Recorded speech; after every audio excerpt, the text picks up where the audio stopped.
Hello, hello, hello, hello. Ayan.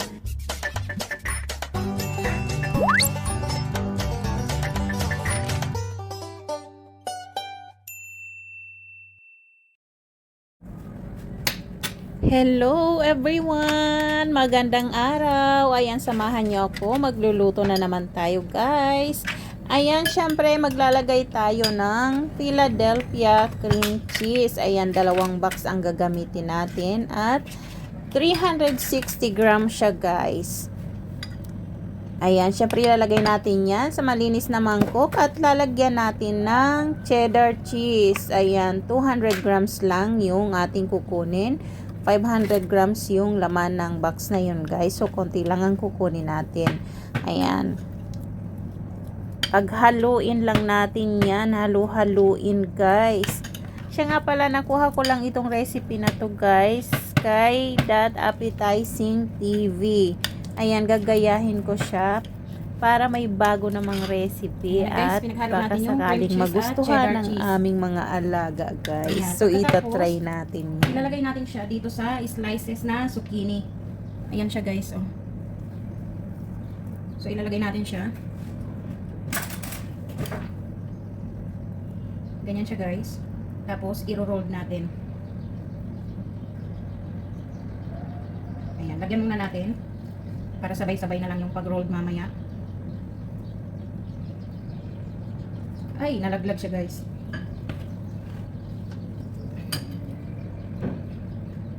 Ayan, guys, nakita ko lang to, guys, sa Instagram. Ayan. Ang original na gumawa nito ay si appetizing.tv. Ayan. Siya yung original na gumawa nito. Gagayahin ko kung magugustuhan ito ng mga bata, guys. Ipapatikim natin. Kasi mukhang ang sarap-sarap niya kapag pinanood nyo sa video. Ayan, so piliin natin yung mga malalaki. Hindi ko na sinunod yung measurement niya, guys, kasi konti lang yung sa video. So tansyahin ko na lang kasi para medyo malaki-laki yung magawa ko. Kaya dinamihan ko na yung zucchini.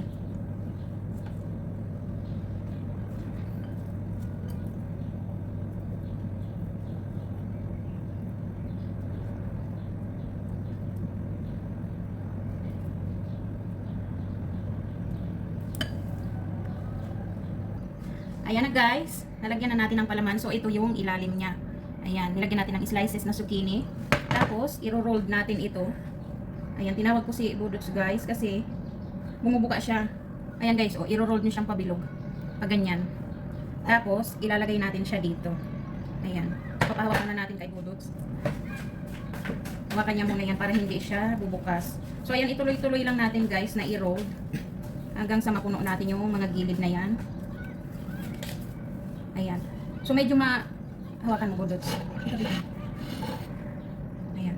Ito sa medyo malutong siya, guys, kasi nga hindi ko siya ginamitan ng wala kasi akong ganon.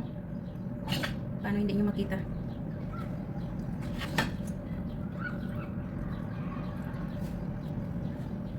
Ayan, saan ka, Budots? Sa puso niya. Maganda sana, guys, kung yung parang peeler ang gamitin kasi maano siya, manipis masyado. Ito kasi in-slice ko lang ito ng maninipis. So medyo malutong pa rin siya.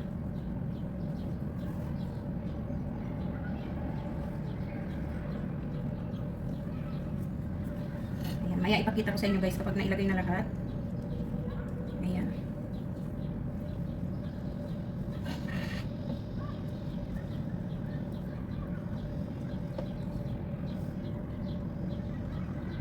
Yung gilid lang ang lalagyan, guys. Pupunuin lang natin yung gilid. Tapos, titimplahan na natin yung chicken.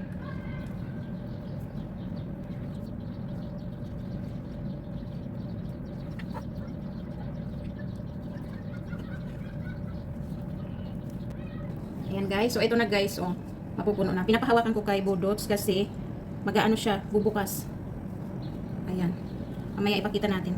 First time natin to, guys. Ginaya lang natin. Napanood ko lang siya sa Instagram. So, ito try natin kung masarap. Ayan, last na to. So, ayan na, guys. Ayan na siya. Paikot na. At syempre gumawa ako ng maliit din. Ayan, tapos ilalagay natin yung sa gitna. Ayan, guys. So, meron tayong chicken. Ayan, chicken breast ito, guys. 3 piraso. Ayan, hiniwa-hiwa ko siya ng pa-cubes. Ayan, syempre para magkalasa, maglalagay tayo ng salt at pepper. Black pepper guys. Ayan, lagyan natin ng salt. Tapos black pepper. Ayan, para may lasa siya. Tapos ilagay natin yung 3 egg yolk. Ayan, syempre ihalo-halo natin yan.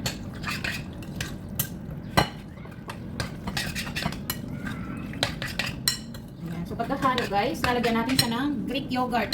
Greek yogurt guys. Ayan, buksan muna natin.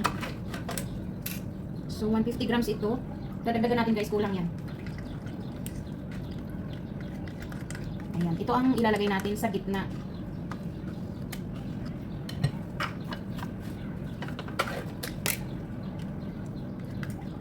Masarap ang Greek yogurt guys.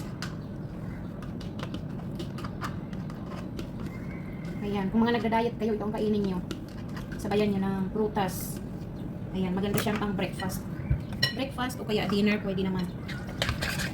Ayan, so magdagdag pa tayo ng isa pang yogurt guys. Dagdagan natin ng isa pa. Ayan. So, bali 450 yung nilagay natin na Greek yogurt.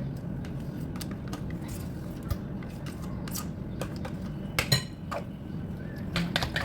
Tapos, halu-haluin. Tapos, dagdagan natin ng mozzarella cheese. Ayan, napaka-creamy at napaka-cheesy, guys. Ayan, ito yung ating mozzarella cheese. Kukuha tayo ng kalahati, 500 grams ito. So, half lang ang ilalagay natin. 250 grams. Ayan. So, hindi ko na guys pinalo yung eksaktong measurement kasi nga madami-dami itong ginawa ko.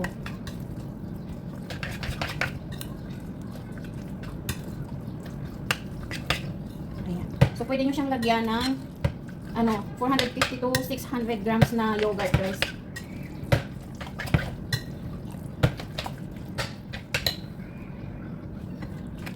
Ayan. So, bago natin ilagay guys, tikman muna natin kasi baka matabang siya. Yung mozzarella matabang yun guys, wala namang asin yun. So, maglagay tayo ng salt. Magdagdag tayo. At syempre yung black pepper. Ayan. Huwag nyo masyadong alatan guys kasi may parmesan cheese sa ibabaw. Napaka-cheesy ng ng pagkain na ito guys. Ayan.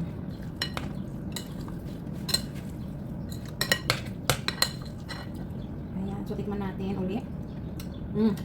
Ayan. Pwede na natin ilagay. Ayan. So, lagyan na natin siya sa gitna.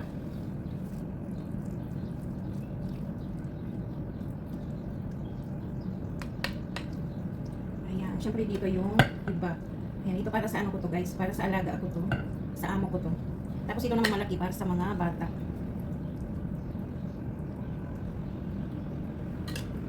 Ayan. Iuubos na natin siya.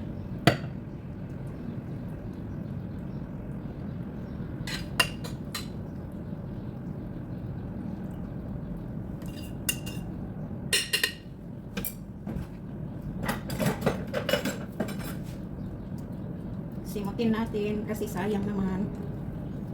Ayan, sayang siya guys. Kaya simutin kasi talagang medyo pricey yung ating mga ingredients. Kita nyo naman kung ilang klaseng cheese yun.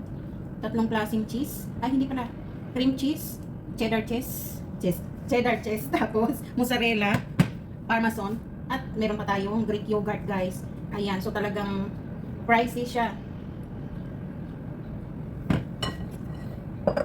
Ayan, tapos lalagyan natin ng sliced tomato at onion.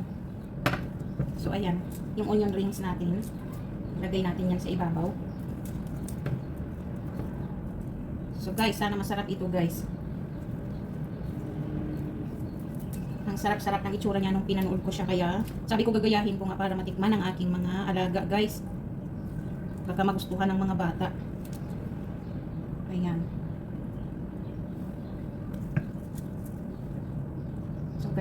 Ganito guys yung kanyang ginawa sa video. Ayan, so lagyan natin dito yung iba.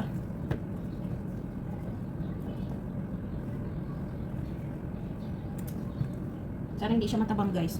Para sa akin, kung akong kakain gusto ko medyo mas mataas konti yung ano niya, asin. Ayan, pero dun sa mga tao na kailangan magbawas ng asin, ayan, huwag niyong damihan. Dapat saktong-sakto lang. So, ayan, lagyan natin ng tomato.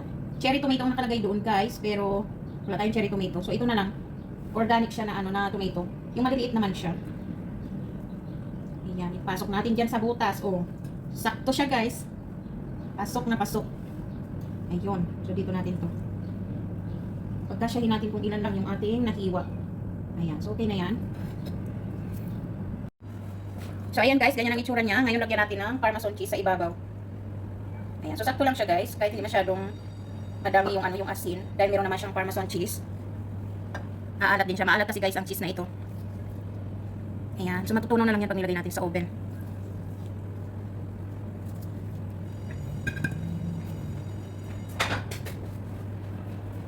Ayan. So, ilagay na natin. Pagsabayin na natin siya. Ayan guys.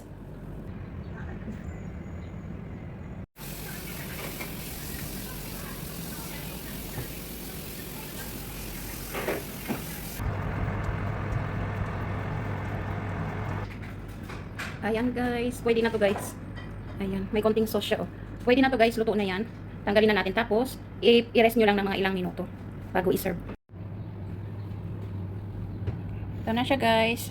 Ready to eat na. Ayan, lagyan muna natin siya ng parsley. Ayan, susunduin ito guys ng ng kanilang yaya. Yung pagkain ng mga bata guys. So sa kanila itong malaki. Tapos sa amo ko itong maliit.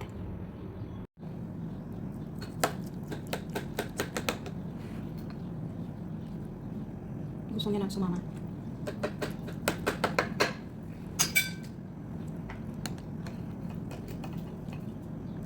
Guys, kapag gusto niyo na mas i-ano pa siya, anong tawag dito? Yung mas mag-dry pa siya, pwede naman. Kaso yung pagkakainin ko guys, kailangan malambot. Ayan. Ay, natimbuang guys. Ayan siya.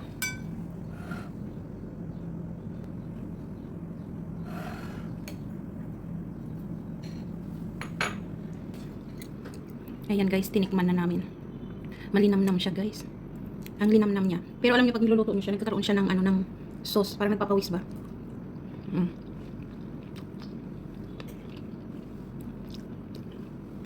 Yummy naman siya.